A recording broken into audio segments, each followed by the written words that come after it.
오늘 말씀 우리 함께 보도록 하겠습니다. 오늘 말씀은 말라기 2장 10절부터 16절에 있는 말씀입니다. 저와 함께 교독하시겠습니다. 우리 모두가 한 아버지를 모시지 않았느냐? 한 하나님이 우리를 창조하지 않으셨느냐? 왜 우리가 형제끼리 신뢰를 저버려 우리 조상들이 받은 계약을 욕되게 하는 것이냐? 유다가 신의를 저버렸고 이스라엘과 예루살렘에서 역겨운 일을 저질렀다. 유다가 여호와께서 사랑하시는 그 성소를 더럽혔고 이방신을 섬기는 여자들과 결혼했다. 이 일을 하는 사람은 증인이든 보증인이든 만군의 여호와께 제물을 갖다 바치는 사람이든 여호와께서 야곱의 장막에서 쫓아내실 것이다. 너희가 저지른 또 다른 일이 있다. 그분이 더 이상 너희 재물을 생각하지 않으시고 너희 손에서 나온 것들을 기쁘게 받지 않으신다고 여호와의 제단을 눈물과 통곡과 울부짖음으로 덮었다. 너희는 왜? 라고 묻는다. 이는 너와 내가 어려서 얻은 아내 사이에 여호와께서 증인이 되시기 때문이다. 그녀가 내 동반자이며 너와 언약으로 맺어진 아내임에도 불구하고 내가 신의를 저버렸기 때문이다. 여호와께서 하나가 되게 하시지 않았느냐? 그분이 남의 영이 없어서 그러셨느냐? 그렇다면 왜 하나이겠느냐? 경건한 씨를 찾으려는 것이다. 그러니 내 영을 잘 지키고 내가 어려서 결혼한 아내에게 신의를 저버리지 마라. 16절 말씀 함께 읽겠습니다. 이스라엘의 하나님 여호와께서 말씀하셨다. 나는 이혼하는 것을 싫어한다. 그의 옷을 폭력으로 덮는 것도 싫어한다. 만군의 여호와께서 말씀하셨다. 그러니 너희 마음을 잘 지키고 신의를 저버리지 말라. 아멘.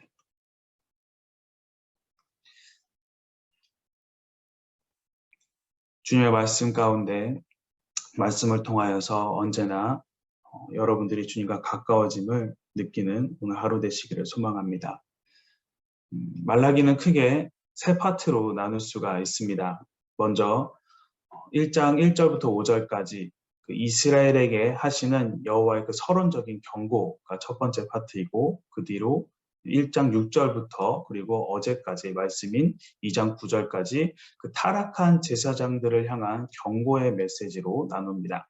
그리고 오늘부터 시작되는 2장 10절부터는 타락한 백성들을 향한 경고에 대해서 담고 있습니다.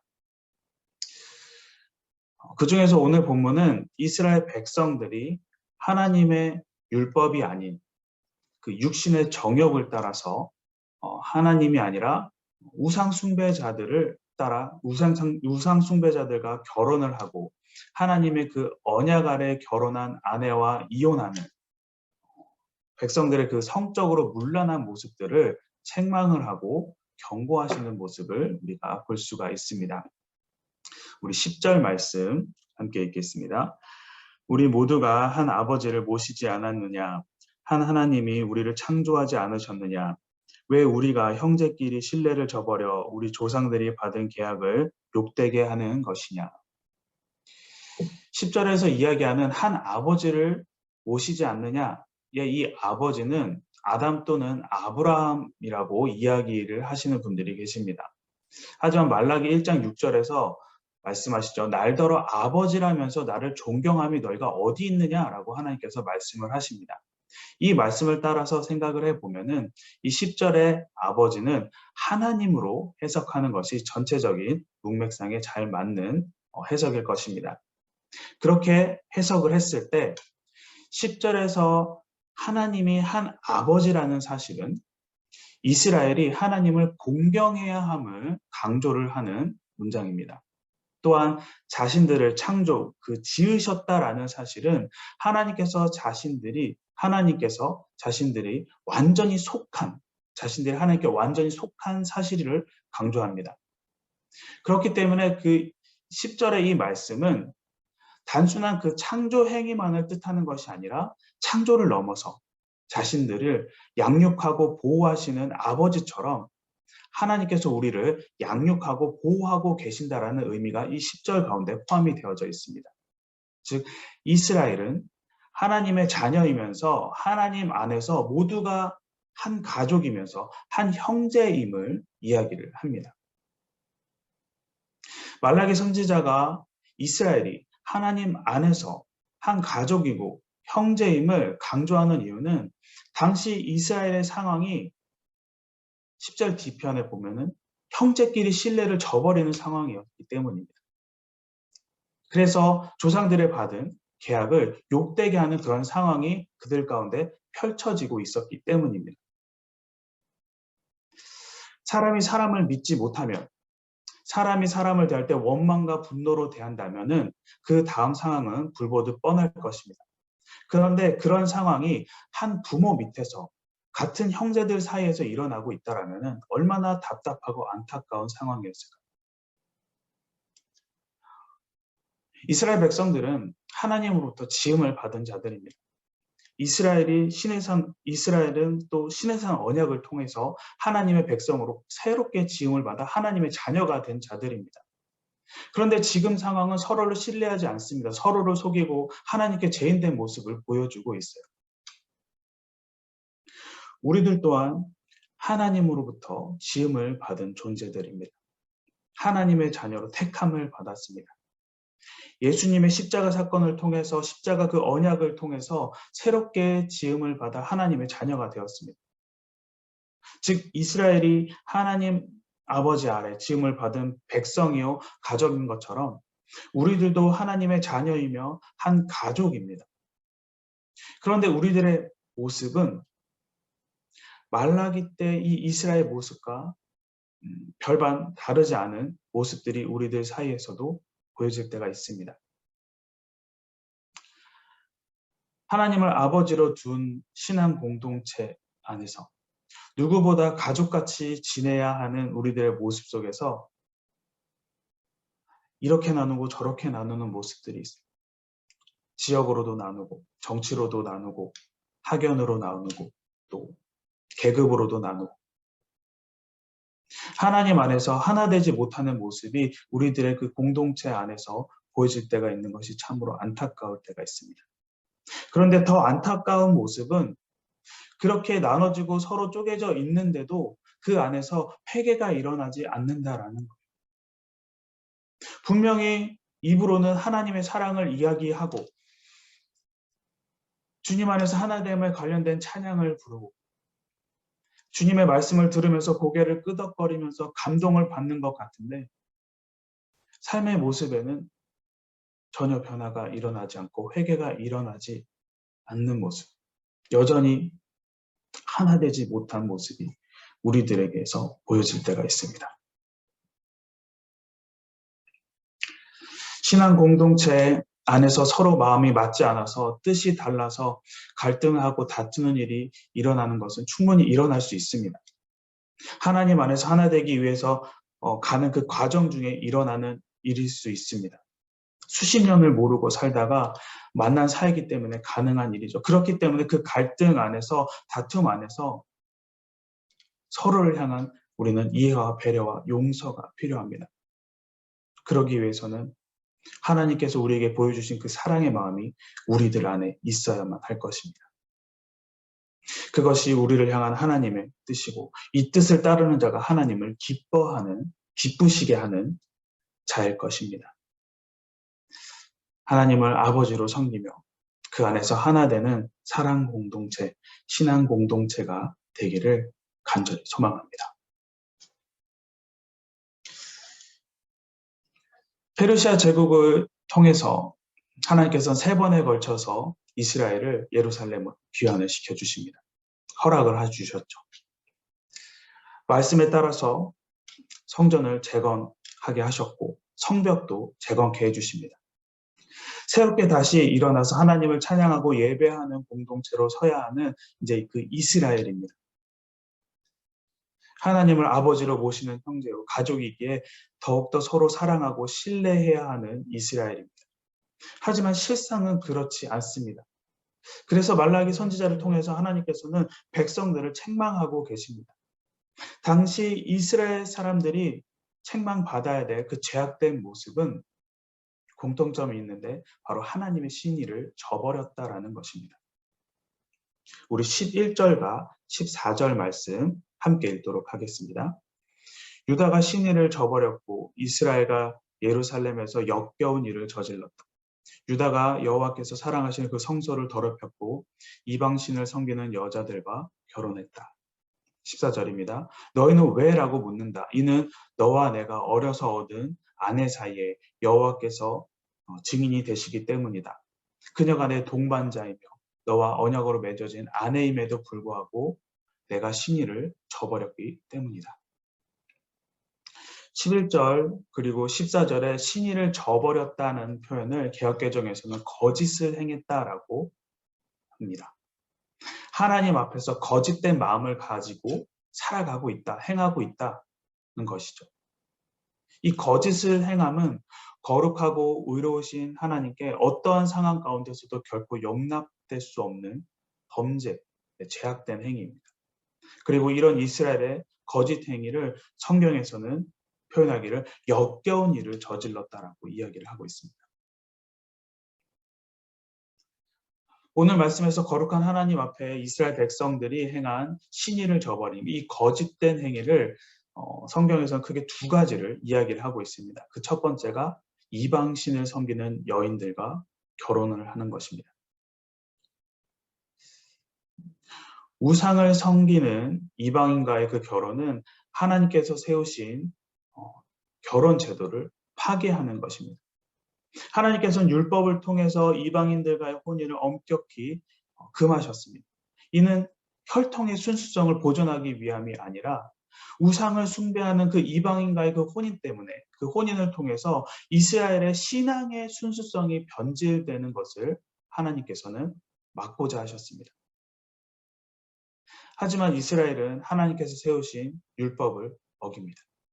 자신의 정욕을 따라서 행함으로 이방인들의 그 제약을 통해서 자신들의 신앙의 순수성을 잃고 말았습니다.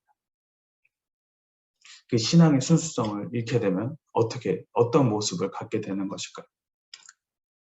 우리들이 잘 알고 있는 솔로몬이 아주 좋은 예가 될 것 같습니다. 이스라엘 왕 솔로몬을 생각해 보시기 바랍니다. 누구보다 지혜롭고 하나님께 많은 은혜와 축복을 받은 자가 바로 솔로몬이었습니다. 하지만 이웃의 애굽의 그 공주와 그리고 주변의 이방 여인들과 혼인을 통하여서 솔로몬 이후에 이스라엘의 모습은 몰락의 길을 걷게 되는 것을 보게 됩니다. 나라가 둘로 쪼개졌습니다. 이런 모습을 우리는 성경을 통해서 보게 되죠. 결혼은 단지 두 사람의 육체적인 그 합이 아닙니다. 합함이 아닙니다. 두 사람의 그 신앙과 그리고 인격과 그리고 가문의 합함이기도 합니다. 따라서 하나님의 백성된 자와 우상 숭배자와의 이 혼인은 필연적으로 여호와의 신앙의 순수성, 언약 백성의 순결을 상실하는 길로 이어질 수가 있습니다. 이스라엘이 하나님의 신의를 저버린 또 다른 행위는 결혼의 증인 되시는 하나님을 저버렸다는 것입니다. 이스라엘 백성들은 여호와께서 증인 되시는 가운데 거룩한 예식을 치렀습니다. 결혼 예식을 치렀습니다.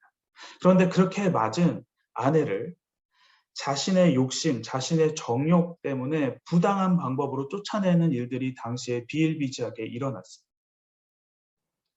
당시 이스라엘에는 개인과 개인 사이에 그리고 왕과 신하 사이에 그 남편과 아내 사이에는 하나님이 증인 되신다라고 믿고 있었습니다. 그런 신앙이 그들 가운데 있었습니다. 여호와는 결혼 예식에, 결혼 의식에서 증인이 됨으로써 두 사람이 엄숙한 그 결혼 서약을 한다는 사실에 이들이 결혼에 대한 서약을 했다는 사실에 하나님께서 증인이 되셨습니다. 그들의 결혼은 여호와께로부터 허락을 받은 결혼인 것입니다. 따라서 어느 한 당사자라도 부당하게 그 결혼 서약을 깨트리면은 여호와 앞에서 심각한 죄를 저지른 것입니다. 그것은 하나님께서 친히 증인이 되셔서 배우자와 더불어 맺은 언약을 하나님께서 증인이 되시는 그 언약을 욕되게 하는 것이죠. 이는 이방의 잡스러운 신을 믿는 것과 같은 딸과 혼인하는 것과 같은 더러운 죄악입니다. 그렇기 때문에 오늘 말씀 10절에서 마지막에 이스라엘 보고 이렇게 이야기하죠. 우리 조상들이 받은 계약을 욕되게 하는 것이냐 라고 이야기를 하는 것입니다.